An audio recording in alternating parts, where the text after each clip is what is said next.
الحمد لمن قدر خيرا وقبلا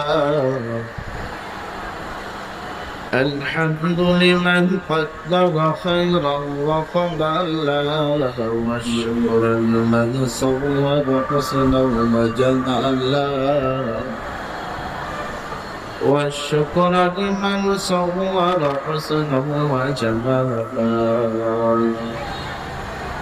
لا رد ولا رد ولا حمد لمولاه لا رد ولا رد ولا حمد لمولاه الآن كما كان ولم يلق سمعنا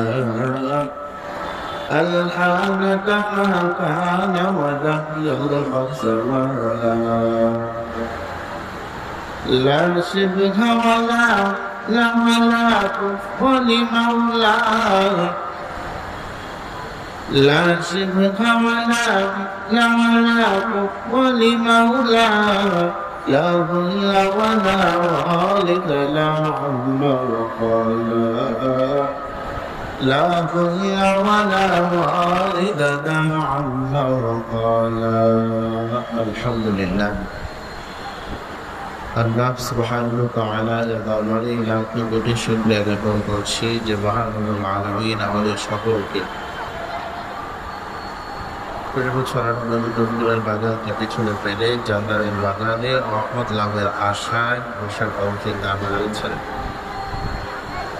এজন্য আমরা সকলের সর্বপ্রথম জবান থেকে শুকরিয়া আদায় বলি আলহামদুলিল্লাহ। আল্লাহ তাআলার দরবারে আরো শুনতে এলাকা করুন যে মহান রব্বুল আলামিন আমাদের সকলকে রবিউল সানি মাসে শুরুর দিকে বিশ্বনবীর জীবন নিয়ে আলোচনা হবে এমন এক মজলিসে আসা এবং বসার তৌফিক দিয়েছেন। এজন্য আমরা অন্তর গভীর থেকে আরো একটু শুকরিয়া আদায় করছি। আপনার শিখানো ভাষায় করে নিচ্ছি আলহামদুলিল্লাহ। আল্লাহ পাক রব্বুল আলামিন যখন এই পৃথিবী বানালেন পুরো পৃথিবীটা খালি ছিল। আল্লাহ তাআলা পৃথিবীর সৌন্দর্য বর্ধনের জন্য যত আয়োজন করেছেন এর মধ্যে একটি আয়োজনের কথা আল্লাহ তাআলা সূরাতুল কাহফের মধ্যে বলেছেন। আল্লাহ বলেন إنا جعلنا ما على الأرض زينة لها لنبلوهم أيهم أحسن عملا আল্লাহ তাআলা সূরাতুল কাহফের ১৪ আয়াতে জানিয়ে দেন পৃথিবীর সৌন্দর্য মানুষ পুরো পৃথিবী আল্লাহ বানানোর পর মানুষ দিয়ে পৃথিবীর সৌন্দর্য গঠন করেছেন। আল্লাহ তাআলা আখিরাতে জান্নাত বানাইছেন। জান্নাতের এই সৌন্দর্য আল্লাহ তাআলা মানুষ দিয়ে সৌন্দর্য বর্ধন করবেন, পরিপূর্ণ করবেন। এই সুন্দর সৃষ্টি হলো মানুষ। এই সুন্দর সুন্দর ঠিকানাটা জান্নাত হয়। ওই জান্নাতের পথ দেখানোর জন্য 570 খ্রিস্টাব্দে আল্লাহ তাআলা একজন বার্তাবাহক পাঠিয়ে দিয়েছে। ওয়ামা আরসালনাকা ইল্লা মুবাশশিরাও ওয়া নাযীরা। আল্লাহ তাআলা সুসংবাদ দানকারী একজনকে পাঠাইছেন। তিনি আল্লাহ তিনি হলো আমার আপনার নবী নবী মুহাম্মদুর রাসূলুল্লাহ সাল্লাল্লাহু আলাইহি ওয়াসাল্লাম। এ মুসলমান ভাইরা নবীকে পাঠাই আল্লাহ কান্তনা হয়ে পুরো পৃথিবীর মানুষকে আল্লাহ তাআলা রক্ত করে বলে হে মানুষ لقد كان لكم في رسول الله أسوة حسنة। আল্লাহ তাআলা আঙ্গুলের ইশারা দেখায় দেন এই যে আমি একজন ব্যক্তি পাঠাইছি তার নাম হলো মুহাম্মদ। এই মুহাম্মদ ব্যক্তির মধ্যেই পুরো পৃথিবীর মানুষের আদর্শ লুকায়া আছে। নবীর মধ্যেই আমাদের চলার উপকরণ আছে, নবীর মধ্যেই আমাদের বলার উপকরণ আছে। আমরা যদি আল্লাহ তাআলার বানানো সুন্দর জান্নাতে যেতে চাই, নবীর দেখানো পথ অনুসরণ করেই যেতে হবে, ঠিক কিনা?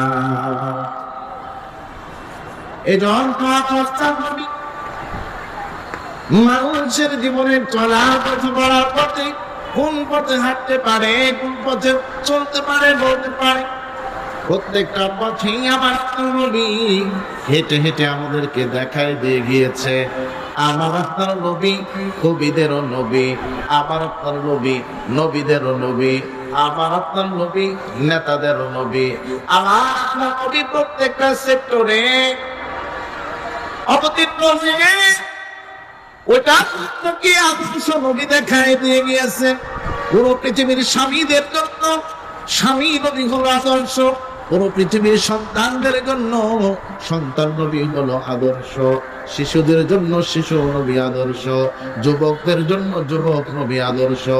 আল্লাহ তাআলা নবীকে তার শিশুবেলা যেভাবে কাটাইছেন এইটা হলো শিশুদের জন্য আদর্শ। নবী যুবক বয়সে যেভাবে চলেছেন বলেছেন যুবকদের জন্য যুবক নবী হলো আদর্শ। নবীর সবগুলো সেক্টর আমার কার পক্ষে বলা সম্ভব নয়। এ মুসলমান, সারা বাংলাদেশে ইসলামিক স্কলার বক্তাদের একটি সংগঠন হলো জাতীয় আয়োজন পরিষদ বাংলাদেশ। আজকে এই জাতীয় আয়োজন পরিষদ বাংলাদেশ অর্ধশত উপরে বক্তা একত্র করেছে।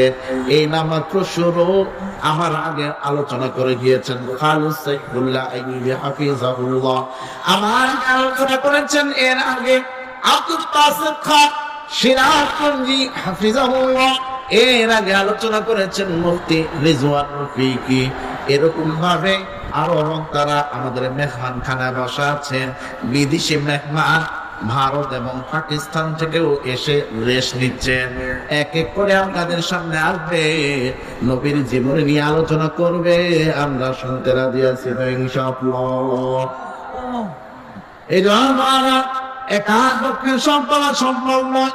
আমি শুধু বলে দিচ্ছি, সন্তান নবী পৃথিবীর সমস্ত সন্তানদের জন্য কি আদর্শ রেখে গেছে।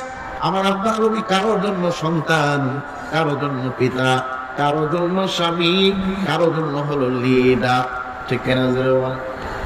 যেহেতু সন্তানদের জন্য নবী কি আদর্শ রেখে গেছে, সন্তানের অপর পৃষ্ঠা লেখা হলো মা বাবা, ঠিক কিনা?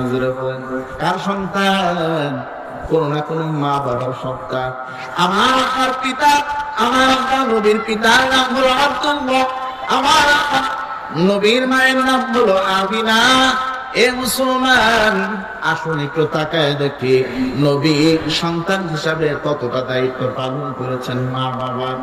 এ মুসলমান, নবী মা বাবার জন্য যতটুকু খেদমত করেছেন, যেভাবে চলেছেন বলেছেন, সেটাই যেটুকু আমাদের জন্য আদর্শ। নবী মা বাবার খেদমত কতটা করেছে জানা দরকার আছে না নাই? কিন্তু এখন প্রশ্ন হবে যে নবী তো বড় হওয়ার আগেই মা বাবা বিদায় নিয়েছেন, তো নবী মা পাইলই কই, বাবা পাইলই কই, সেবা করলই কোথায়? যদি মা বাবার সেবা না করে থাকেন, তাহলে পুরো পৃথিবীর সন্তানদের জন্য নবী কিভাবে সন্তান হিসাবে আদর্শ হবে? এরকম প্রশ্ন জাগে কি জাগে না? আপনারা বেজার হচ্ছে আজকে সিরাতুন নবী সাল্লাল্লাহু আলাইহি ওয়াসাল্লাম মহাসম্মেলনে আসতে পেরে আপনারা খুশি না বেজার? আল্লাহ আমাদের এই খুশি খুশি মনে নবীর সুন্নাত গুলো মানা সঠিক দেন জোরে করেন আমিন। তো নবীর মাও কম নাই, বাবাও কম নাই, বড় হওয়ার আগেই দুনিয়া থেকে মা বাবা বিদায় নিয়েছে, ঠিক না? তারপরে কিভাবে আদর্শ রেখে গেছেন সেই কথাটাই এখানে ক্লিয়ার করব। এর আগে ছোট্ট করে শুনি, নবী কত বয়সে তার বাবাকে হারাইছেন, নবী কত বয়সে তার মাকে হারাইছেন, জানা দরকার আছে না? নাই? মুসলমান ভাই,